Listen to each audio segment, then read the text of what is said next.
मैत्रिणींनो नमस्कार. चला मग स्टार्ट करूया आजचा एपिसोड. घरोघरी मातीच्या चुली. जानकी त्या माणसाच्या मागे लागलेली असते. तो माणूस पुढे आणि जानकी मागे असा त्यांचा लपंडाव चालू असतो. जानकी एक हातामध्ये काठी घेते आणि त्याच्या पाठीत मारते. तो माणूस खाली पडतो. त्याला जानकी परत पकडणार, परत तो पळून जातो. आता मात्र तो माणूस कशात तरी पाय त्याचा अडकतो आणि तो खाली पडतो. तो जानकी त्याला पकडते आणि म्हणते, काय रे, कोण आहेस तू? दोघांची झटापटी चालू असते. त्या माणसाच्या हातामध्ये जानकीचा हात असतो. जानकी सोड सोड म्हणून ओरडत असते आणि पब्लिक रस्त्याने जात असतात. सगळे पब्लिक जमा होतात आणि एक जण विचारतो, काय होत आई, हा छेडतोय का तुम्हाला? ह्याला तर पोलिसांमध्ये देऊयात. आणि त्यातून एक जण म्हणते, अरे ह्याला पोलीस कशाला पाहिजेत, ह्याला आपणच धुयात. आणि सगळी पब्लिक त्याच्यावर तुटून पडते. पब्लिक त्याला म्हणतात, काय रे, तुला आई बहीण नाही का? ह्याला चांगलं ठोकलं पाहिजे असं म्हणून त्याला खाली पाडतात आणि धुतात.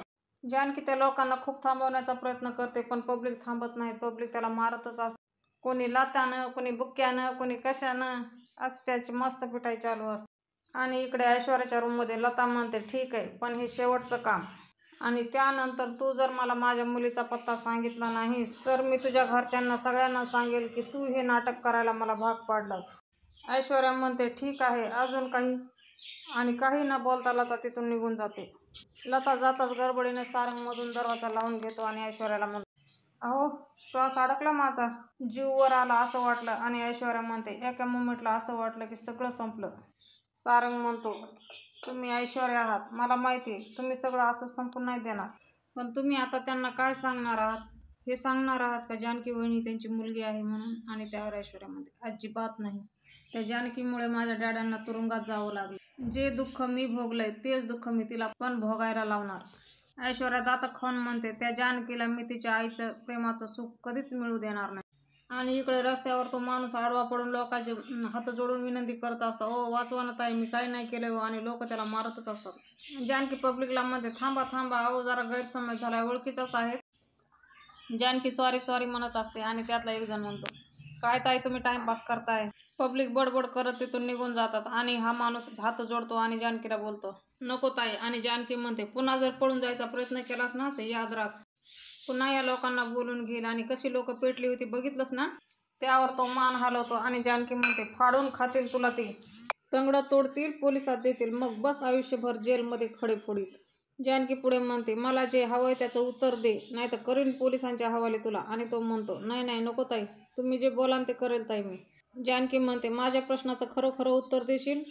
आणि तो म्हणतो, हो ताई. आणि जानकी म्हणते, सॅम्पल, DNA चे सॅम्पल तूच बदलले होतेस ना? तो गप्पच असतो आणि ऐश्वर्या ओरडून म्हणते, बोल. आणि तो माणूस म्हणतो, हो ताई, मी बदलले होते. आणि लगेच पळायला लागतो. तो जानकी त्याला पकडते आणि म्हणते, थांब. जानकी पुढे विचारते, कोणाच्या सांगण्यावरून? आणि तो माणूस म्हणतो, ताई तेवढं नका विचारू. जानकी ओरडून त्याला म्हणते, मी सांगितलं होतं ना, माझ्या प्रश्नांची सगळी उत्तरं दे, नाही तर मी ओरडून सगळ्या लोकांना बोलवेन आणि जा मग जेलमध्ये. आणि जानकी लगेच रस्त्यावरल्या लोकांना ओ दादा म्हणून हाका मारत असते. आणि तो माणूस लगेच म्हणतो, ओ ताई, सांगतो. जानकी विचारते, सांग, कोणाच्या सांगण्यावरून सॅम्पल बदलले? आणि तो म्हणतो, ऐश्वर्या रणदिवे. आणि जानकी म्हणते, काय, परत सांग. आणि तो म्हणतो, ऐश्वर्या ताईच्या सांगण्यावरून सॅम्पल बदलले. आणि लता घराच्या गार्डनमध्ये उभी असते आणि तिला आठवतं पहिली भेट, आई. आणि ही म्हणते, बबडे, त्यांची पहिली भेट झालेली.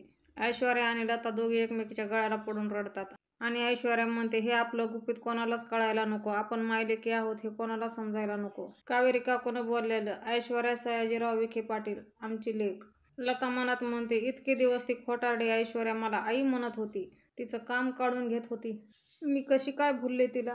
मी आत्ताच्या आत्ता इथून निघून जायला हवं. पण जर का मी गेले तर ऐश्वर्या मला माझ्या मुलीचा पत्ता नाही सांगणार. पण कशावरून ऐश्वर्या खरं बोलत असेल? पण काय करणार, माझ्याकडे दुसरा पर्याय पण नाहीये. ती जे म्हणते ते खरं असेल तर मला इथेच थांबावं लागेल. मी जर इथून गेले तर माझी आणि माझ्या बबडीची भेट आयुष्यभर कधीच होणार नाही, असं म्हणते. आणि लता डोळे पुसत असते. तोच गुलाबमधून बाहेर येतो आणि लताला पाहून म्हणतो, ओ काकू, तुम्ही इथे काय करताय? लता म्हणते, काय नाही रे, असेच पाय मोकळे करायला आले होते. तो ठीक आहे म्हणतो आणि डस्टबिनकडे जातो. त्याच्या हातामध्ये 2 कॅरीबॅगी असतात कचऱ्याच्या.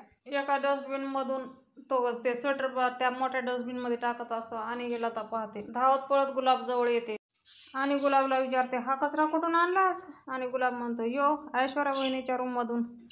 काय झालं? लता ते स्वेटर बाहेर काढते आणि अशी कवटाळून धरते.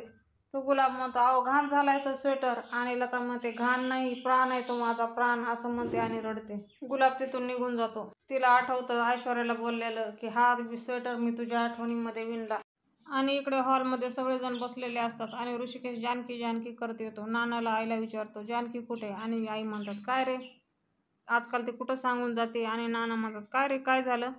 नाना परत म्हणतात ऋषिकेश काय झालंय काय. आणि ऋषिकेश म्हणतो मी ऑफिसमध्ये असताना जानकीला फोन केला होता आणि फोनमध्येच कट झाला. मला काळजी वाटली म्हणून मी धावत इकडे आलो. जानकी घरात सुद्धा नाही आहे. कुठे असेल जानकी आता. आणि बाहेरून जानकीचा आवाज येतो मी इथे आहे.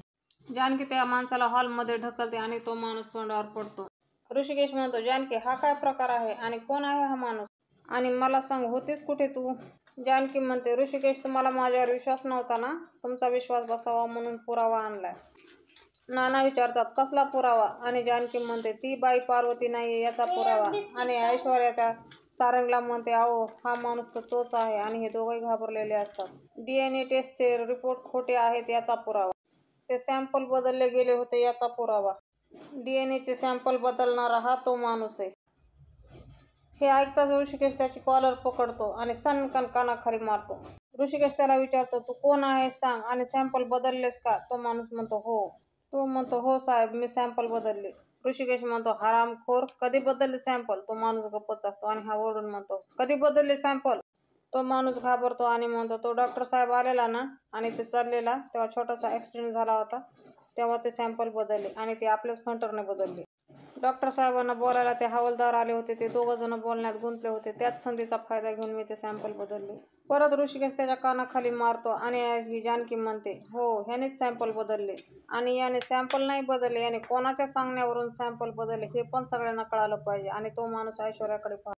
जानकी त्या माणसाला म्हणते बोल तू ते सॅम्पल कोणाच्या सांगण्यावरून बदलले. ऋषिकेश त्याच्यावर परत हात उचलणार तोच तो माणूस म्हणतो ऐश्वर्या ताईच्या सांगण्यावरून सॅम्पल बदलले. आणि हा बैल म्हणतो काय अहो काहीतरी बोलतोय हा. टेडी बिअर नाही मम्मा सॉरी बैल नाही मम्मा टेडी बिअर. सारंग म्हणतो खोटं बोलतो हा माणूस. आणि जानकी म्हणते खरं तेच बोलतोय. मी सगळ्यांना सांगत होते ती बाई पार्वती आई नाहीये. माझ्यावर कोणाचाच विश्वास बसला नाही. आता कळलं सगळ्यांना हे सॅम्पल कोणी बदललेत ते. आणि हे सगळं ह्या ऐश्वर्याच्या सांगण्यावरून झाले. तो माणूस म्हणतो ठीक आहे जातो मी. आणि तोच ऋषिकेश त्याची गचांडी परत धरतो आणि म्हणतो तुला तर ना पोलिसांच्या ताब्यात देणार आहे मी कळलं ना. तो माणूस म्हणतो पोलिसाच्या. आणि ऋषिकेश म्हणतो हो. आणि तो माणूस जानकीला म्हणतो जानकीताई तुम्हाला जे पाहिजे होतं तेच बोललो मी. पोलिसात का देताय मला. आणि बैल म्हणतो काय बोलला हा माणूस. अहो ऐश्वर्या पाहिजे ते म्हणजे कोणाला पाहिजे ते बोलतोयस तो. कोणाला पाहिजे होतं. आणि तो माणूस म्हणतो अहो यांनाच पाहिजे होतं. अहो बोला ना कुणाला पाहिजे होतं. आणि मग तो माणूस म्हणतो ह्यांनाच पाहिजे होतं. आणि तो माणूस म्हणतो ऋषिकेशला आता तुम्ही बोला ना काहीतरी तुम्हीच बोला ना. ओ सॉरी जानकीला म्हणतो तो इकडं यायचं आणि ऐश्वर्याचं नाव घ्यायचं ते. आणि जानकी म्हणते काही काय. आणि मग ऐश्वर्या म्हणते काही काय म्हणजे आत्ता खरं बोलतोय. शेवटी सत्य सगळ्यासमोर आलं ना जानकी. नाही म्हणजे तुला कमीच वेळ मिळाला असं ना. तू जितकं ह्याला सांगितलंस तितकं हा बोलला. ऋषिकेश दादा ह्याला जेलमध्ये टाकणार. आणि ऋषिकेश दादाने पोलिसांची भीती घातलीच आहे ह्याला. आणि मग हे भीती घातली म्हणून तर हे तेवढा बोलला. ज्याने हे खोटा साक्षीदार माझ्या विरोधात उभा केला. ऐश्वर्या म्हणते काय मी सांगितलं तुला. आणि मग ऐश्वर्या म्हणते काय मी सांगितलं तुला. आणि एक कानाखाली वाजव. परत त्याच्या कानाखाली मारते आणि म्हणते याच्या आधी मला तू कधी बघितलंस. परत तिसऱ्यांदा मारते आणि म्हणते सांग ना कधी बघितलंस. आणि ऐश्वर्या त्या माणसाला म्हणते याच्यानंतर जर परत तू असं केलंस तर याद राख. ऐश्वर्या सारंगला म्हणते बघितलं ना तुम्ही. आणि आई नानांना पण म्हणते बघितलं ना आई नाना. तो माणूस ऋषिकेशला म्हणतो मी काय करू. आणि ऋषिकेश म्हणतो खरं बोल खरं बोल नाही तर. तो माणूस म्हणतो माझा काय संबंध. या जानकीताईने मला मार्केटमध्ये बोलवलं होतं. मी सांगल ते करायचं नाही तर या सगळ्या माणसांना सांगेल की तू माझी छेड काढलीस म्हणून. हे ऐकून सारंग म्हणतो काय जानकी वहिनी तू. आणि त्या जानकी म्हणते ए. जानकी त्या माणसाला म्हणते अरे मार्केटमध्ये तुलाच माणसं मारायला आली होती ना. आणि त्यावर तो माणूस म्हणतो हो मारायला आली होती ना. तुम्हीच गोळा केलते आणि तुम्ही म्हटला पण होतात मी जर नाही बोललो तर तुम्ही ही माणसं तुम्हाला फाडून खातील म्हणून. आणि तो माणूस ऋषिकेशला म्हणतो, ऋषिकेश दादा तुम्हाला तर माहिती आहे ना आपल्या गावातली माणसं किती डेंजर आहेत ते. तो माणूस पुढे म्हणतो, मनात नसताना सुद्धा मी यांचं ऐकलं आणि इथे येऊन ऐश्वर्या मॅडमचं नाव घेतलं आणि खोटं बोललो. त्यावर ऐश्वर्या म्हणते, आई बघा. आणि सारंग म्हणतो, ऐकलत ना. आणि परत तो माणूस जानकीला म्हणतो, मी आता जे बोललो ना ते फक्त तुमच्या सांगण्यावरून बोललोय. आणि जानकी म्हणते, काय बोलतो रे, तुला लाज कशी वाटत नाही रे. आणि मध्येच सुमित्रा आई म्हणतात, लाज तर तुला वाटले पाहिजे जानकी. मानलं तुला, मी तर तुला फारच साधी समजत होती. वाटलं होतं जानकी हट्टी असेल, वाटलं होतं जानकी नको तिथे मत देणारी असेल, वाटलं होतं एखाद्या गोष्टीचा केस पाडणारी असेल, पण स्वतःचा मुद्दा सिद्ध करण्यासाठी तू इतक्या खालच्या थराला उतरशील हे मात्र वाटलं नव्हतं. याने ऐश्वर्याच्या विरोधात साक्ष द्यावी म्हणून तू याला वेठीस धरलंस. ऐश्वर्या आता बदलली आहे, चांगलं वागतीये, माझ्या जवळ आली आहे म्हणून तू हे सगळं करतेस ना. तू काय केलंस, त्या पार्वतीला या घरात आणून ठेवलंस आणि माझ्यापासून लांब गेलीस. पण तुला काय वाटलं हे सगळं केल्याने ऐश्वर्या लांब जाईल आणि तू जवळ येशील. नानामध्ये काहीतरी बोलणार तोच आई म्हणते, तुम्ही काही मध्ये बोलू नका. पार्वतीने जरी हे घर ताब्यात घेतलं असलं ना तरी सुद्धा मी अजून तुमची बायको आहे आणि या घराचं भलं करण्याचा निर्णय घ्यायचा अधिकार माझा आहे. आणि ह्या संधीचा फायदा घेऊन तो माणूस तिथून निघून जातो आणि आज त्याच अधिकाराने या जानकीला मी घराबाहेर काढणार आहे. हे ऐकून ऋषिकेश नानाला धक्का बसतो तर सारंग ऐश्वर्याला आनंद होतो. आणि आई जानकीला म्हणते, जानकी तुझ्यासारख्या खोटारड्या बाईला एक क्षणही मी या घरामध्ये राहू देणार नाही. ऋषिकेश आई म्हणतो आणि आई म्हणते, बास, मध्ये कोणीच बोलायचं नाही. सुमित्रा आई जानकीचा हात धरतात आणि तिला ओढत दरवाजापाशी आणतात आणि म्हणतात, चल. आणि जानकी खट्ट थांबते आणि म्हणते, आई माफ करा पण यावेळी मी घराच्या बाहेर जाणार नाही. ह्या घराची लक्ष्मण रेखा आम्ही जेव्हा ओलांडली तेव्हा आपल्या घराच्या आबरूची लक्तर वेशीला टांगली होती. माझं घर रणदिव्याचं पिढीजात वैभव एखाद्या मुक्या जनावरासारखं विकायला काढलंय. बोली लागली त्याची आणि त्यांना आठवतं. तो सावकार म्हणतो, तर चला सुरुवात करूया दिमागदार बंगल्याच्या बोलीसाठी. जानकी म्हणते, नाही आई, मी माझ्या रणदिवे कुटुंबाचा मान आणि या घराची शान मी ढळू देणार नाही. मी कुठेच जाणार नाही आई. आणि तोच सुमित्रा आई तिचा हात अजून घट्ट धरतात आणि म्हणतात, मला तुझं काही ऐकायचं नाही, जा म्हटलं ना. जा म्हणतात आणि दरवाजाकडे फेकून देतात. तो जानकी दरवाजाच्या उंबऱ्याजवळ जाऊन पडते. ऋषिकेश जानकी म्हणून हात पुढे केलेला तो पण हात मागे घेतो आणि जानकी पाठीमागे वळून पाहते आणि सुमित्रा आईला म्हणते, तुमची जर इच्छा असेल ना तर मी हे घर सोडून जाईल, पण तोवर नाही जोपर्यंत की ह्या घरातली खोटारडी माणसं बाहेर नाहीत पडणार. ही ऐश्वर्या आणि ह्या खोटारड्या बाईचा चेहरा मी सगळ्यांसमोर आणत नाही तोपर्यंत मी इथून कुठेच जाणार नाही. सुमित्रा आई म्हणते, ठीक आहे, पण तोपर्यंतच, आणि त्यानंतर तुला मी सुनेचा दर्जा देणार नाही. नाना सुमित्रा म्हणतात आणि आई तिथून निघून जाते. जानकी ऐश्वर्याच्या तोंडाकडे पाहते. ऋषिकेश गप्प असतो.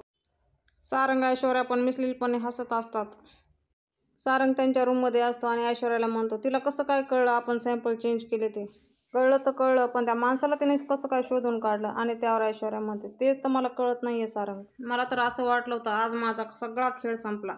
हा बैल म्हणतो, अहो असा कसा संपेल, ती जानकी आहे तर तुम्ही ऐश्वर्या आहात. तुम्ही कायम तिच्या 2 पावलं पुढे असता. मला माहिती आहे तुम्ही आधीच त्या माणसाला सांगून ठेवलं होतं आणि ऐन वेळी तो माणूस जानकीवर पलटला. ऐश्वर्या म्हणते, तुम्हाला असं वाटतंय सारंग ते सगळं मी केलंय. आणि सारंग म्हणतो, काय ऐश्वर्या, तुम्ही नाही तर कोण करणार. आणि ऐश्वर्या म्हणते, तेच तर मलाही कळत नाहीये. म्हणजे सारंग, मी त्या माणसाला असं काहीच बोलले नव्हते. मुळात आमच्यामध्ये तसला फोनही झाला नव्हता. आणि बैल म्हणतो, काय. आणि पुढे ऐश्वर्या म्हणते, त्याने मला वाचून ऐनवेळी जानकीचं कसं काय नाव घेतलं हे मलाच कळत नाहीये सारंग. आणि बैल म्हणतो, म्हणजे अजून कोणीतरी आहे जे की आपल्या बाजूने आहे. आता हा तिसरा कोण आहे काय माहिती. ऐश्वर्या म्हणते, मग असा कोण आहे जो की आपल्याला मदत करतोय. संध्याकाळच्या वेळी तो माणूस एका गाडीजवळ येऊन थांबतो आणि गाडीतून एक माणूस बाहेर हात काढतो. त्याने हातामध्ये ग्लोव्ज वगैरे घातलेले असतात आणि एक पैशाचं बंडल त्या माणसाला देतो. आणि तो माणूस म्हणतो, मी सगळं तुमच्याप्रमाणेच केलंय. सगळं मी ऐश्वर्यावरचं त्या जानकीवर खापर फोडलं. तो माणूस पैसे देतो आणि गाडी घेऊन जातो आणि हा पण इथून निघून जातो. जानकी बाहेर बसलेली असते आणि ऋषिकेश तिथे येतो.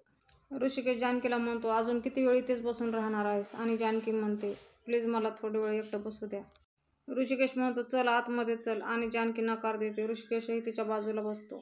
जानकी रडत असते आणि ऋषिकेश तिला म्हणतो, हे सगळं करायची काय गरज होती जानकी. जानकी म्हणते, म्हणजे तुम्हाला काय वाटतंय मी हे सगळं मुद्दाम केलंय, मुद्दाम त्या माणसाला इथे घेऊन आले खोटं बोलायला. आणि त्यावर ऋषिकेश म्हणतो, तू खोटं बोलत नाहीयेस, पण तो माणूस खोटं बोलला ना. तो असंच करणार होता. पण या सगळ्यामध्ये काय झालं तूच खोटी ठरलीस ना. उद्याच्या भागामध्ये आपण पाहणार आहोत ऋषिकेश जानकीला म्हणतो, आता या घरामध्ये पहिल्यासारखं काहीच राहिलं नाही. या घराचे वाद आता तेव्हाच मिटतील जेव्हा या घराचे 4 वाटे होतील. एकदा का हिस्से झाले ना मग सगळे खुश होतील. तेव्हा मात्र जानकीवर कोणतेच आरोप होणार नाहीत. ऋषिकेश सुमित्रा आईला म्हणतो, जानकीचं असणं जर तुला मान्य नसेल ना तर यापुढे मीही तुला या घरात दिसणार नाही. जानकी बाहेर रणदिवे नावाचा बोर्ड लावलेला असतो त्याच्यावरून हात फिरवते आणि खाली बसते आणि म्हणते, म्हणजे आता हे घर राहणार नाही. मैत्रिणींनो, असेच फुल आणि नवनवीन एपिसोड पाहण्यासाठी आजच आपलं चॅनल सबस्क्राईब करा. बेल आयकॉन प्रेस करायला विसरू नका. भेटूया आपण उद्याच्या भागात.